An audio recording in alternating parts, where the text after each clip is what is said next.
Hi friends, అందరికీ నమస్కారం అండి. తెలంగాణ రాష్ట్ర వ్యాప్తంగా ఉన్నటువంటి రైతులకు సంబంధించి ప్రభుత్వం నుంచి ఇప్పుడిప్పుడే ఇంపార్టెంట్ ఫ్లాష్ అప్డేట్ అయితే రావడం జరిగిందండి. రైతు భరోసా సంబంధించి పంట పెట్టుబడి ఏదైతే సాయం ఉందో ఇటీవల కాలంలో తెలంగాణ రాష్ట్ర వ్యాప్తంగా రైతులకు సంబంధించి రైతు భరోసా అందుతూ ఉంది కదా.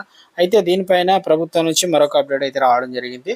సో ఒక ఎకరం ఆ పైన ఉన్న వారికి, అదేవిధంగా ఒక ఎకరం పడని వారికి, ఏదైతే 2 ఎకరాలు ఆ పైన ఉన్న వారికి ఎప్పటి నుంచి డబ్బులు అనేది జమ కావడం జరుగుతుంది. అదేవిధంగా తెలంగాణ రాష్ట్ర వ్యాప్తంగా ఇప్పటికే యాసంగి సీజన్ అనేది ప్రభుత్వం 2 నెలల కాంచి అయితే డబ్బులు అనేది పడకుండా అలాగే అయితే ఉన్నాయి కదా. మరి ఎప్పటి నుంచి డబ్బులు అనేది పడే అవకాశాలు అయితే ఉంది.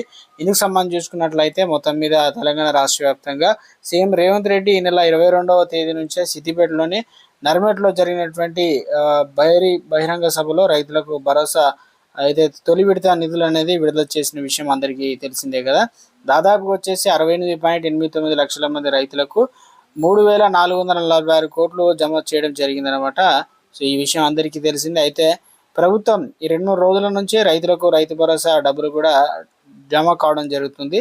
అయితే దీనిపైన కొంతమంది మాకు డబ్బులు అనేది జమ కావడం లేదని అంటున్నారు. వాస్తవానికి ఎప్పటి నుంచి డబ్బులు అనేది జమ కావడం జరుగుతుంది? 1 ఎకరం 2 ఎకరాలు ఉన్న వారికి ప్రభుత్వం నుంచి ఒక అప్డేట్ అయితే రావడం జరిగింది. ఈసారి తెలంగాణ రాష్ట్ర వ్యాప్తంగా ఇన్ని ఎకరాల వరకు మాత్రమే రైతు భరోసా ఇచ్చే ఆలోచనలో ఉన్నట్లు అప్డేట్స్ అయితే అందుతున్నాయి.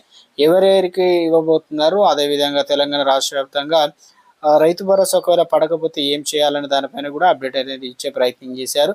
నాదొక స్మాల్ రిక్వెస్ట్ అండి, ముందుగా వీడియోస్ ఉన్న ప్రతి ఒక్కరు కూడా లైక్ చేయండి. కొత్తగా ఛానల్ వస్తే తప్పకుండా సబ్స్క్రైబ్ చేసుకొని చూస్తున్నారు కానీ లైక్ చేయడం మర్చిపోతున్నారు, వెంటనే లైక్ చేయండి. రైతు భరోసా డబ్బులు అనేది పడని వారికి తమ బ్యాంక్ అకౌంట్లను రెన్యువల్ చేసుకోవాలన్నమాట. మధ్య తుమ్మల నాగేశ్వరరావు అయితే తెలిపే ప్రయత్నం చేశారు. అయితే ఈ సొమ్ము అనేది అకౌంట్లో అయితే డబ్బులు జమ అవుతుంది కానీ హోల్లో పడుతుంది అని చెప్తున్నారు. కాబట్టి కొంతమంది రైతులు తమ అకౌంట్లను యాక్టివ్ అనేది లేకపోవడం, రెన్యువల్ చేసుకోకపోవడం వల్ల వారి నిధులు అనేది డబ్బులను అందులో పడ్డా కూడా అధికారులు నిలిపివేసినట్లు తెలియడం జరిగింది. బ్లాక్ అయిన అకౌంట్లను రైతులను వెంటనే రెన్యువల్ చేయించుకోవాలని చెప్తున్నారు అనమాట. బ్యాంకులు ముందుగానే రైతులకు సమాచారం అందించాలని, బ్యాంకులకు సంబంధించి ఇన్ఫర్మేషన్ ఇవ్వకపోవడం పైన తుమ్మల ఫైర్ అయ్యారనమాట. వారి బ్యాంక్ ఖాతాలకు వెంటనే పునరుద్ధరించి పెట్టుబడి సాయం అయితే జమ చేయాలని చెప్పేసి బ్యాంక్ అధికారులు అయితే ఆదేశాలు అయితే జారీ చేయడం జరిగిందనమాట. సో తెలంగాణ రాష్ట్ర వ్యాప్తంగా చూసుకున్నట్లయితే ఇప్పటికే రైతులకు సంబంధించి రైతు భరోసా ఏదైతే ఉందో పంట పెట్టుబడి సాయం అయితే ఇవ్వడం అయితే జరుగుతుందన్నమాట మొత్తానికి తెలంగాణ రాష్ట్ర వ్యాప్తంగా. సో అంటే మొదటి ఎకరం వరకు ఉన్న వారికి 6,000 రూపాయలు అనేది జమ కావడం జరిగిందని చెప్తున్నారు. సో ఎందుకంటే కష్టకాలంలో ఇప్పుడు తెలంగాణ రాష్ట్ర వ్యాప్తంగా కొత్తగా పట్టాదారు పాస్ పుస్తకాలు పొందిన రైతులు సైతం పెట్టుబడి సాయం అందించేందుకు వారికి దరఖాస్తులు కూడా సేకరణ అయితే తీసుకుంటున్నారు కదా. కొత్త వివరాలు ఆన్లైన్లో ఏదైతే చేసిన వెంటనే రైతు భరోసా నిధులు కూడా జమ చేస్తున్నారనమాట. నగదుకు కొత్త విధానం అయితే ఈసారి ముడిపెట్టడం జరిగింది. సో ఇక తెలంగాణ రాష్ట్ర వ్యాప్తంగా కొత్త విధానం అంటే ఏంటంటే ముఖ్యంగా ఈసారి ఎకరాల వారీగా పెంచుకుంటూ కాకుండా ఎన్ని ఎకరాలు ఉన్నా కూడా, ఎంత భూమి ఉన్నా కూడా 1 ఎకరం వరకు ఉన్న రైతులకు మాత్రం రైతు భరోసా అనేది ఇవ్వడం జరిగింది. 3 విడతలు అయితే అమలు చేస్తున్నారనమాట రైతులకు సంబంధించి పంట పెట్టుబడి సాయం. అయితే ఎవరికైతే డబ్బులు వెనక పడలేదో వారు తప్పనిసరిగా తెలంగాణ రాష్ట్ర వ్యాప్తంగా వ్యవసాయ అధికారిని సంప్రదించి వారి వివరాలు, అదేవిధంగా బ్యాంక్ అకౌంట్ వివరాలను సరి చేసుకోవాలి. చాలా మందికి అయితే డబ్బులు అనేది జమ కావడం జరిగింది. ఇక 1 ఎకరం ఆ పైన 2 ఎకరాలు ఉన్న రైతులకు సంబంధించి కూడా బిగ్ అప్డేట్ అయితే ఇవ్వడం జరిగింది అనమాట. సో ఎప్పటి నుంచి ఇవ్వబోతున్నారు తెలంగాణ రాష్ట్ర వ్యాప్తంగా? ఈసారి తెలంగాణలో ఉన్నటువంటి అందరికైతే ఒకేసారి అనేది ఇవ్వరు. దాదాపు 7-8 ఎకరాల వరకు మాత్రమే రైతు భరోసా నిధులు అనేది జమ చేయబోతున్నారట. ఇందుకు ప్రధానంగా చూసుకున్నట్లయితే నిధుల కొరత వల్ల తెలంగాణ రాష్ట్ర వ్యాప్తంగా ఈ నెల చివరి వరకు తెలంగాణలోని రైతులకు సంబంధించి రైతు భరోసా పంట పెట్టుబడి సాయం కూడా అందించబోతున్నారట. మిగతా అనేది ప్రభుత్వం ఇప్పట్లో ఇచ్చే అవకాశాలు లేదని చెప్తున్నారు. ఎందుకంటే సోషల్ మీడియాలో అప్డేట్స్ కూడా అందుతున్నాయి అనమాట. ఇక మొక్కజొన్న రైతులకు సంబంధించి గండం అనమాట. సుమారు 11 లక్షల ఎకరాల్లో అయితే సాగు జరుగుతుందన్నమాట. ఇందుకు సంబంధించి రాష్ట్రాల్లో మొక్కజొన్న కొనుగోళ్లకు వ్యవసాయ శాఖ క్రాప్ సర్వే అడ్డంకికి మారిందన్నమాట. రైతులు పంట వివరాలను కొనుగోలు కేంద్రాలకు సంబంధించి అందజేసే నిర్వాహకులకు కొనుగోలు ప్రక్రియ అనేది కంప్లీట్ చేశారు. దీంతో నాణ్యతకు అనుగుణంగానే కేంద్రం ప్రకటించిందనమాట. మద్దతు ధర రైతులకైతే లభిస్తుంది. కానీ వ్యవసాయ శాఖ ఇప్పటి వరకు కూడా ఆ వివరాలను అయితే సమర్పించకపోవడంతో ఈ నెల 20వ తేదీ నుంచి ప్రారంభం కావాల్సినటువంటి మొక్కజొన్న కొనుగోలు అనేది ప్రారంభించలేదని చెబుతున్నారు. అదేవిధంగా ఇదిలో రాష్ట్రంలో పండిన పంట వివరాలు ఇవ్వాలని కేంద్రం ఆదేశాలతో జారీ చేసింది. వ్యవసాయ విస్తరణ అధికారులు సర్వేల్లో పనుకొని నిమగ్నం కావడం జరుగుతుంది. క్రాప్ సర్వే అనేది 45 రోజుల్లో సమర్పించాలని ఆదేశాలు జారీ చేయడంతో 9,000 మంది ప్రైవేటు సర్వేలు వాలంటీర్లకు నియమించి పంట వివరాలు సేకరిస్తున్నారు. రాష్ట్రంలో ప్రస్తుత సీజన్లో కోత వచ్చే పంటల వివరాలు ఎన్ని ఉన్నాయి, ఏం కదా, ఇవన్నీ కూడా 11 లక్షల ఎకరాల్లో సాగు అవుతుంది కాబట్టి మునుపెన్నడూ లేని విధంగా యాసంగి సీజన్లో రాష్ట్రంలో సుమారు 11 లక్షల రైతులు మొక్కజొన్నకు సాగు అనేది చేస్తున్నారన్నమాట.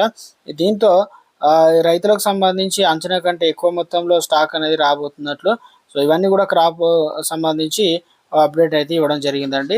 అయితే ముఖ్యంగా రాష్ట్రంలో 2020 నుంచి పెండింగ్లో ఉన్నటువంటి సాదా బైనామా దరఖాస్తులను వీలైనంత త్వరితగతిన పరిష్కరిస్తామని చెప్పేసి రాష్ట్ర రెవెన్యూ, హౌసింగ్, సమాచార, పౌర సరఫరాల శాఖ మంత్రి పొంగులేటి శ్రీనివాసరెడ్డి కీలక ప్రకటన చేశారు. అయితే ఇక్కడ వచ్చేసి మంగళవారం శాసనమండలిలో ప్రశ్నోత్తరాల సమయంలో సిపిఐ సభ్యుడు నీలకంఠి సత్యం మాట్లాడుతూ సాదా బైనామాలపై అనేక ప్రశ్నలు అడిగారు.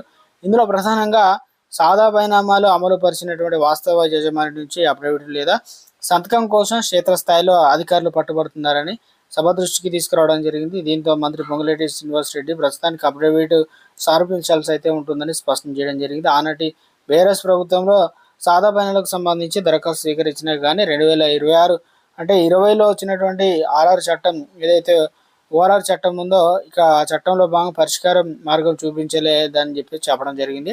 భూభారతి చట్టంలో ఈ సమస్యకు పరిష్కారం చూపించాలని వివరించారు.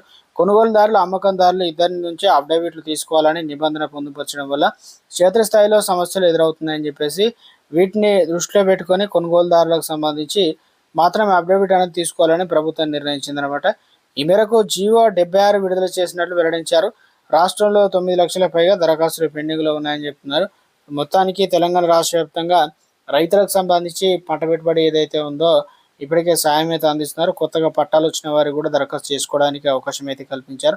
వారికి కూడా మోక్షం కల్పించినట్లయితే అవుతుందన్నమాట.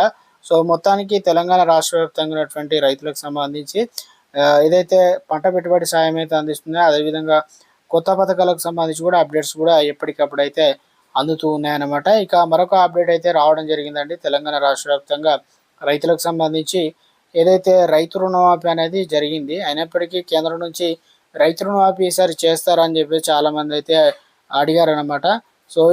ఇప్పట్లో ఆ రైతు రుణమాఫీ చేయడానికి ప్రభుత్వం సిద్ధంగా లేదని కూడా చెప్తూ ఉన్నారనమాట. మొత్తానికైతే కేంద్రం నుంచి ఎందుకంటే వాటా వచ్చినట్లయితే తెలంగాణ రాష్ట్ర వ్యాప్తంగా రైతులకు సంబంధించి రుణమాఫీ పైసలు అనేది ఎక్కువగా జరగడం జరుగుతుంది. అదేవిధంగా రైతు భరోసా ఇలాంటివి టైం కూడా అందడం జరుగుతుందని చెప్తున్నారు. మొత్తానికి తెలంగాణ రాష్ట్ర వ్యాప్తంగా ఈసారి 7 నుంచి 8 ఎకరాల వరకు మాత్రమే రైతు భరోసా అనేది ప్రభుత్వం ఇవ్వబోతున్నట్లుగా సోషల్ మీడియాలో అప్డేట్స్ అయితే అందుతున్నాయి. అకాల వర్షాలు దెబ్బతిన్న రైతన్నకు భారీ నష్టం అయితే జరిగిందని అంటున్నారు.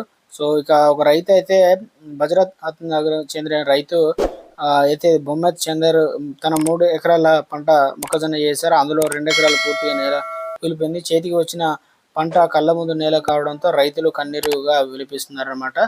మొత్తానికి తెలంగాణ రాష్ట్ర వ్యాప్తంగా రైతులకు సంబంధించి అప్డేట్స్ అయితే రావడం జరిగిందన్నమాట.